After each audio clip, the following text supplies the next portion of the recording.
Welcome back. In this video, I just want to get us set up with our basic skeleton, our two classes. So we'll have a binary search tree class and then a node class, just like we did with a linked list. We had the linked list class and then a node. So a binary search tree itself really only has one important property, which is the root. And then each node has a value, but instead of having a .next or a .previous, we have a left and a right. So I'll quickly code this up. I'll fast forward through some of it. So our constructor takes a single value in, and we just set this dot value equals value, and then this dot right.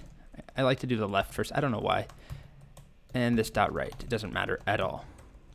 Okay, so that's our single node. Now we'll just make our binary search tree. You could just do BST if you prefer.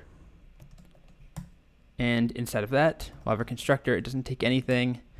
You could have it take an initial value and like create the node if you wanted to, but we won't do that. And we'll just do this dot root equals null. Now with this, we could construct our own basic BST. I could say, var tree equals binary search tree. Oops, I need to say new binary search tree.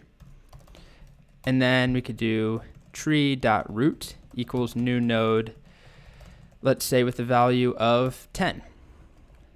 And then we could manually say tree.root.right equals new node. So it needs to be greater than 10, let's say 15.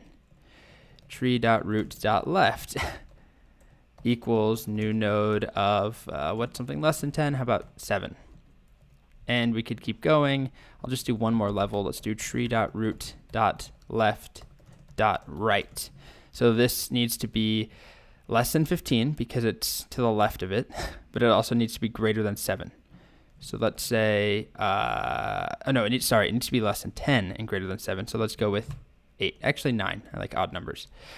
And this sets up a simple binary search tree, although it's a huge pain to insert things like this. So just like we did with a singly and doubly linked list, what we're going to add is a method called insert, and it will figure out where something goes based off of comparisons. Oh, this needs to be new node 9. Not sure what I was doing there. Let's run it and just make sure it works. If we look at our tree, okay, we've got tree.root. I mean, there's not much for us to really check at this point, but we have some nodes that are connected. Each node has a value, a left and a right. Okay, in the next video, I'll explain how insert should work, and then we'll get coding.